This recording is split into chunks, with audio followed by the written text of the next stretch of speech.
করে যদি না বলতো আমি কিন্তু কিছুই করতে পারতাম না, ঘুম থেকে উঠতে পারতাম না তাড়াহুড়া করে।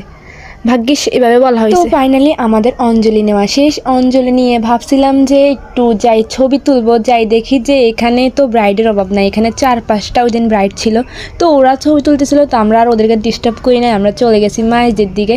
মাইজে যাই যে পাগলের মতো হাঁটছিলাম ভাই, আমরা ভাবছি যে দেবালয়ে যাব, গেছিলামও, কিন্তু যাওয়ার আগে যেটা হয়েছে আর কি, আমরা রোডে রোডে হাঁটছিলাম আর কি। আমাদের কত সামনে নিয়ে অটোওয়ালা নামা দিছে, তারপরে গাড়ি ভাড়া তো নিচে এরারগুড়ি দেড়া।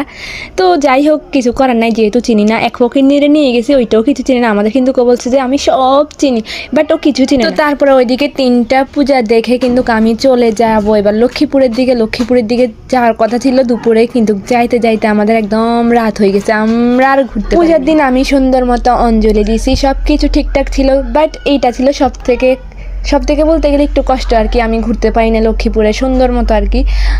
সব কিছু ঘোরার কথা ছিল, কিন্তু যেহেতু আমাদের রাত হয়ে গেছে, আমরা 3টা মেয়ে একা একা ঘুরতে পারবো না।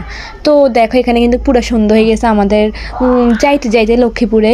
তো কিছু করার নাই, যাই হোক আমরা কিন্তু বাজারের উপরে কয়টা পূজা দেখি। ফার্স্টে আমরা চলে যাই গণেশ পূজা দেখার জন্য। আমাদের লক্ষ্মীপুরে কিন্তু অনেক বড় করে একটা গণেশ পূজা হয়েছে, তো ফার্স্টে আমরা কিন্তু ওইখানে চলে গেছিলাম। সঙ্গে যখন আমি মেলায় আসি, ওদের কাছে একটা টাকাও নাই। হ্যাঁ কও। টাকা নেই করে আমরা এসেছি দেখছো আমার সাথে ফকিরনি কি বলতেছে, ওর কাছে নাকি একটা টাকাও নাই। ওকে আমি নিয়ে আসছি, এখন আমিও আমার টাকা দিয়ে ওকে পুরো লক্ষ্মীপুর ঘুরাবো।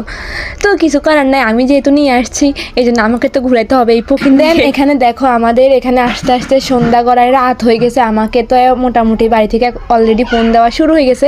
আমি লক্ষ্মীপুরে ফার্স্টে না আমি ফোন দিয়ে বলছিলাম যে আমরা এখন মাত্র লক্ষ্মীপুরে আসছি, এখনও লক্ষ্মীপুর ঘুরি নাই, আমি কি লক্ষ্মীপুর যাইতাম নাকি বাড়ি চলে আসতাম। তো আমাকে বলছে যে আচ্ছা ঠিক আছে লক্ষ্মীপুরে যা, একটু তাড়াতাড়ি যেন আমরা চলে যাই, বেশি যেন রাত না হয়।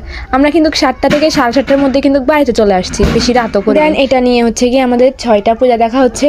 আমরা কিন্তু মোট এই 8টা-9টার মতো পূজা দেখছি, নাকি 10টার মতো দেখছিলাম আর কি, বেশি দেখতে পাই না যেহেতু রাত হয়ে গেছে।